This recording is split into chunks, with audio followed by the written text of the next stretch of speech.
బాబు హారతి తీసుకో నాయనా.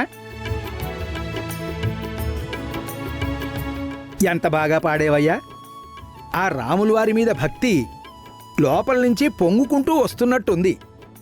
లేదు స్వామి, బాధ తన్నుకొస్తుంది. బాధ? అన్ని బాధల్ని పోగొట్టేవాడే ఆ శ్రీరామచంద్రుడు. నీ కష్టం ఏమిటో ఆయనతో చెప్పుకో. తప్పకుండా నిన్న కష్టాల నుంచి ఆయన గట్టెక్కిస్తాడు. ఆ నమ్మకంతోనే వచ్చాను స్వామి. స్వామి, రామదాసుని కొరడాతో కొడితే గాని కనికరించలేదు. నేను ఆ బండదాంతో పడితే గాని నువ్వు కనికరించవా? ఇంతకీ నీకొచ్చిన కష్టం ఏమిటి నాయనా? పెళ్ళి పెళ్ళి ఫిక్స్ చేశారు స్వామి. Oh my bad. పెళ్ళంటే వన్ వే ట్రాఫిక్ నాయనా. ఒక్కసారి ఎంటర్ అయిన తర్వాత ఎదురెళ్ళి ఫైన్ కట్టాల్సిందే గాని వెనక్కొచ్చే మార్గమే ఉండదు. అదే కదా స్వామి నా బాధ.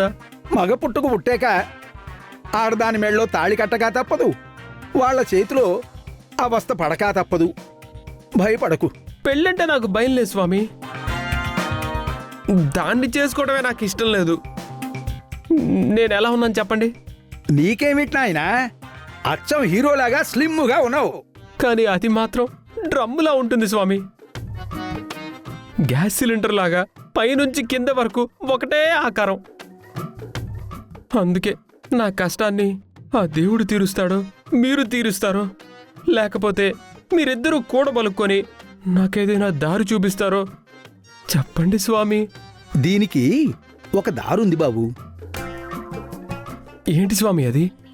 నీ మనసులో నువ్వు ఏది కోరుకుంటున్నావో అది ఒక చీటీ మీద రాసి అది తీసుకెళ్లి గుళ్ళో ఉన్న హుండీలో వెయ్యి. ఆ చీటీ హుండీలో పడిందా నీ కోరిక రాములు వారి చెవిని పడినట్టే. ఇక్కడ అలాంటి ఆప్షన్ కూడా ఉందా స్వామి? అదే నాయనా ఈ గుడి ప్రత్యేకత. అదే స్వామి.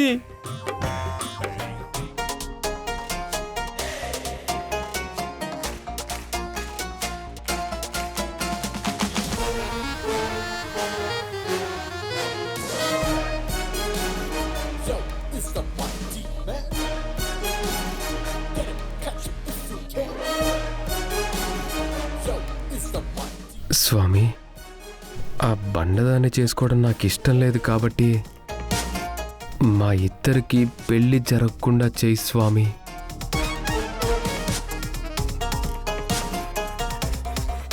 శ్రీరామచంద్ర ప్రభు.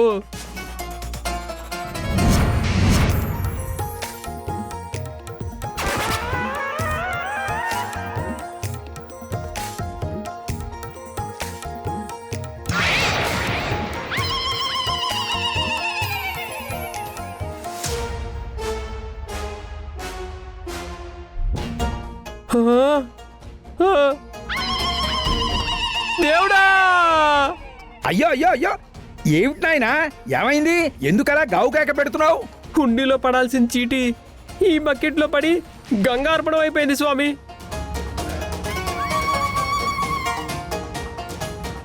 అయితే నీ జీవితాన్ని ఎవ్వరూ మార్చలేరు నాయనా.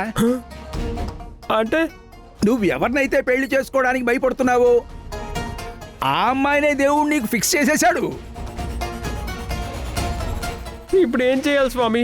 నీ యవ్వనాన్ని జీవితాన్ని త్యాగం చెయ్యాలి. అంటే నా జీవితాన్ని బండదానికి బలిచ్చేయాలా? గాడ్ మస్ట్ బి క్రేజీ నాయనా. దేవుడి సంకల్పం అదే. ఆయన ఫిక్స్ చేసిన అమ్మాయి మెళ్ళలోనే మొహం తిప్పుకుని తాళి కట్టి కళ్ళు మూసుకుని కాపురం చెయ్యి, అంతే.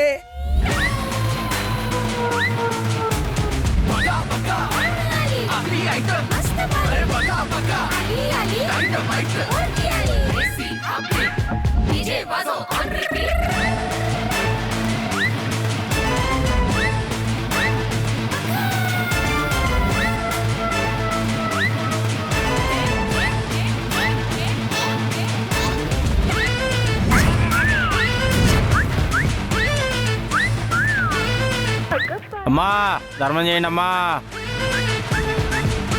అమ్మా అమ్మా ధర్మం చేయండి అమ్మా. అమ్మా అమ్మా ధర్మం చేయండి అమ్మా.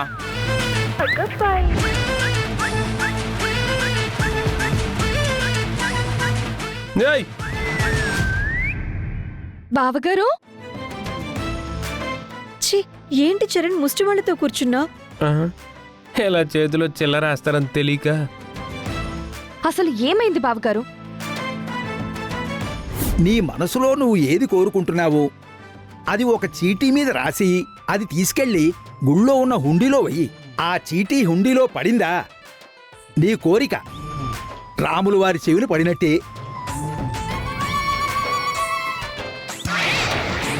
నువ్వెవరినైతే పెళ్లి చేసుకోవడానికి భయపడుతున్నావో ఆ అమ్మాయినే దేవుడు నీకు ఫిక్స్ చేసేశాడు. గుళ్ళో ఉన్న ఆ దేవుడు అనుకుంటే అయిపోతుందా? నేను చెప్తున్నాను, పల్లవికి నీకు ఎట్టి పరిస్థితుల్లోనూ పెళ్లి కాదు.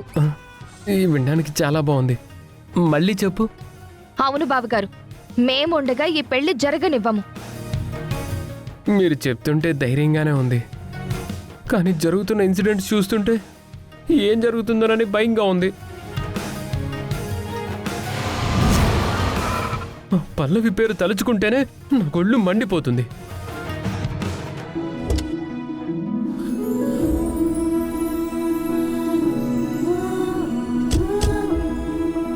పల్లవి, నువ్వు లోపలికెళ్ళు, నేను కొబ్బరికాయ తీసుకొని వస్తాను.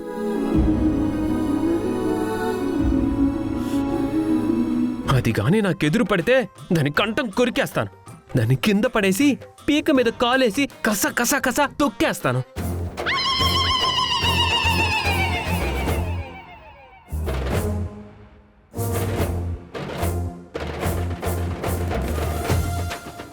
ఆగిపోయారేంటి బావగారు? తిట్టండి, ఇంకా తిట్టండి దాన్ని. అవును, నీకే కాదు, ఆ పల్లవిని చూస్తే నాకు మంటే. నువ్వు తన పీక మీద కాలేసి తొక్కినప్పుడు నాకు కూడా ఒక ఛాన్స్ ఇవ్వు. ఇంకో వైపు నుంచి నేను కూడా కసకసమని తొక్కుతాను. మాట్లాడరేంటి బావగారు?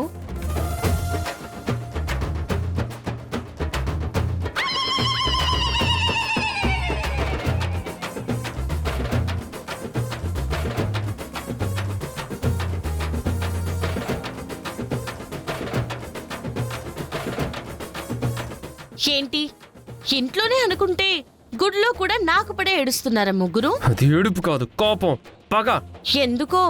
నీతో పెళ్లి మా బావగారికి ఇష్టం లేదు, అందుకు. అయినా చరణ్ నువ్వంటే నాకు ఇష్టం లేదని చెప్తూ ఉంటే వెంట పడ్డానికి సిగ్గులేదా? సిగ్గా టన్నుల కొద్దీ ఉంది. నీకేమైనా అప్పు కావాలంటే చెప్పేస్తా. చూడండి, మా ఇద్దరికి పెళ్ళని చెప్పి పెద్దవాళ్ళందరూ ఫిక్స్ చేశారు. వాళ్ళ అమ్మగారు కూడా పెళ్లి చేస్తానని స్టేట్మెంట్ ఇచ్చారు. ఇప్పుడు ఎవ్వరు కాదన్నా ఈ పెళ్లి ఆగదు. అల్లుడు అల్లుడా?